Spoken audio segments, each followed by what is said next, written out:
So excited to be starting this North China bike tour right here in Heilongjiang. Well, not right here. Harbin is actually a train layover for us. Our real starting destination is the border with Russia, but if y'all are interested in Russia, there are some mild Russian vibes that you can get when you're here in Harbin. Yeah, some of them are kind of gimmicky things for tourists, but there's also some real Russian vibes as well. So we're gonna see all of it. But before I show you guys the cool architecture and the Russian grocery store and the chocolate Stalin, I must share with you the Under the Highway Bridge Grandma Band, because they too are very much a part of the spirit of Harbin. It's so noisy. I love it. This is exactly what I wanted to see. 5-star performance from the grandmas with the drums. Moments after I arrived on the scene, the grandmas took me under their wing. This is the Northeast for you. People are hella friendly.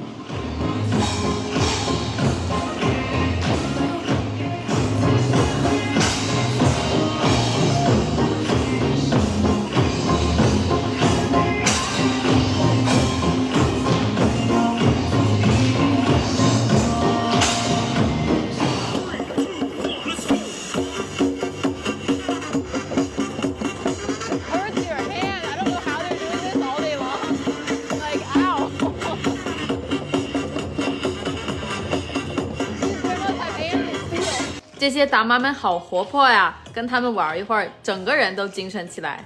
那坐在屏幕前的你呢，要不要来一杯咖啡来补充一下精神？我知道很多朋友比较喜欢用速溶咖啡，图个方便嘛。但是最香的咖啡肯定是现场磨出来的。给大家看看我这款颜值超高的海式西武熊猫咖啡机。磨豆系统有3大转力，可以帮你解锁咖啡萃取的极致风味。没想到现在国内的家用咖啡机已经发展到这个程度了。不要慌，朋友们，没有那么复杂，你们可以用海式烘焙 APP， 全参数可以调，一键触屏，操作简单又好喝，你们也可以拥有。So I have been to Heilongjiang before, but he has not. This is his very first time experiencing anything in North China outside of Xinjiang. First impressions, how do you like Harbin? 东北人的口音真的不一样。大大两，大两冰糕，这个冰糕真好吃。这里的人不一样，他们特别友好，特别愿意和别人陌生人搭讪。是的，就是是的意思，但是现在说的也少了。Here on this little island that we just took a cable car to get to, there's this like fake mini Russia. And Aista and I are currently walking the perimeter, trying to assess whether it's worth actually buying a ticket to walk around in here. My guess is it's not, but I'm just curious, like, what is this thing? So we're just walking around looking at it from the fence. In the end, we decided it wasn't worth an entrance ticket, especially when there are much more exciting things for free, such as the Russian grocery store. So when you walk into a Chinese Russian grocery store, you'll see like the vast majority of items on the shelves are chocolate. And if you're in Harbin specifically, you will see this giant bread. And it might look appetizing, but I'm not gonna lie, I have tried this before and it is rock hard. It is the toughest, can you use that word for bread? Like this, like the toughest, hardest bread I've ever tried in my entire life. I think it might be good if you take like a sledgehammer and like break it into pieces and put it in a soup or something. But I think the average customer in the store is just expecting you can like slice this and eat it with like butter or something, and you can't. And of course, you will see tons of sausages everywhere, but the best sausage in Harbin is actually like in this little tiny shop that people stand in line outside it for like 2 hours every morning to get that sausage. And trust me, it's worth it. And over here, we have this entire wall of nutcrackers and nesting dolls. The funny thing about these dolls is that my Russian friend told me they're not even that common in Russia. Like, are these not the quintessential symbol of Russian culture to everyone else in the world? Wow. People in Harbin really love to carve stuff, let me tell you. During the winter, this place is known for its ice sculptures, and right now there's no ice, but there is a deer made out of chocolate. They carved a whole forest worth of animals out of chocolate. And at first I didn't actually know this was chocolate. I was just following the crowd, and I was like, what does that smell? There's chocolate in here. So you might be tempted to like break off an ear and like take a little nibble, but they have a sign here telling you, hands off the chocolate animals, or you're gonna pay 80,000 renminbi. There's even a Stalin made out of chocolate. Harbin is pretty close to the Russian border in China terms since it's such a huge country, but it's still 800 kilometers away. So where did all this Russian influence come from? It was actually colonized by Russians in the early 1900s.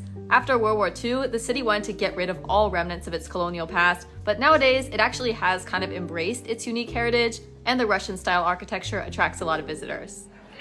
We are wandering around St. Sophia's Cathedral, and I'm seeing some very interesting outfits around here. It's like Renaissance angel aesthetic. I don't know how else to describe this.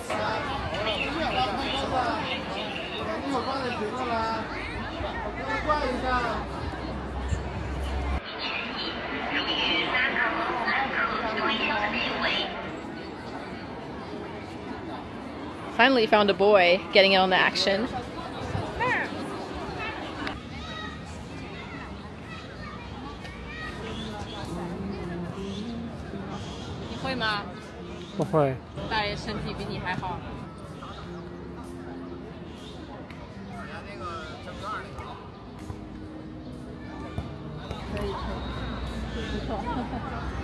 So we took a little walk through the park and now we are gonna go have dinner.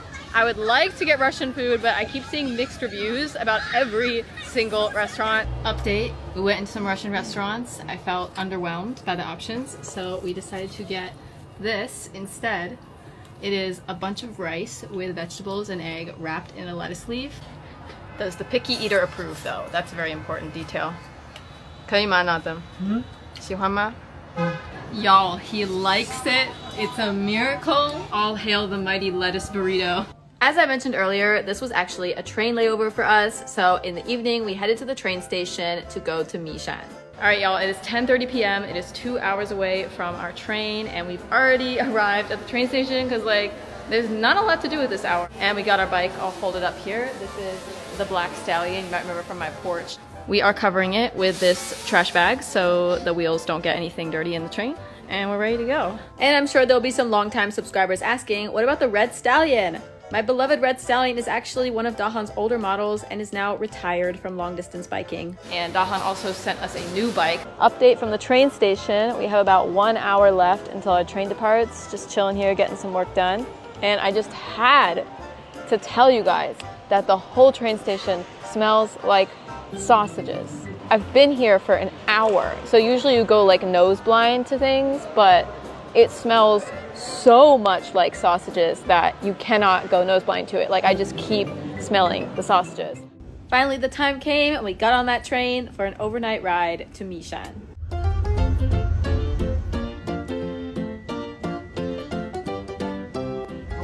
起来了，我们快到了，起来。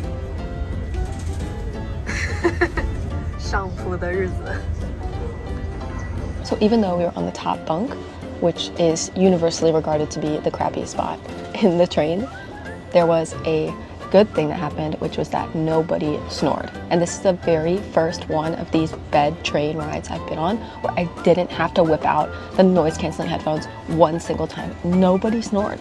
Nobody. Such a miracle.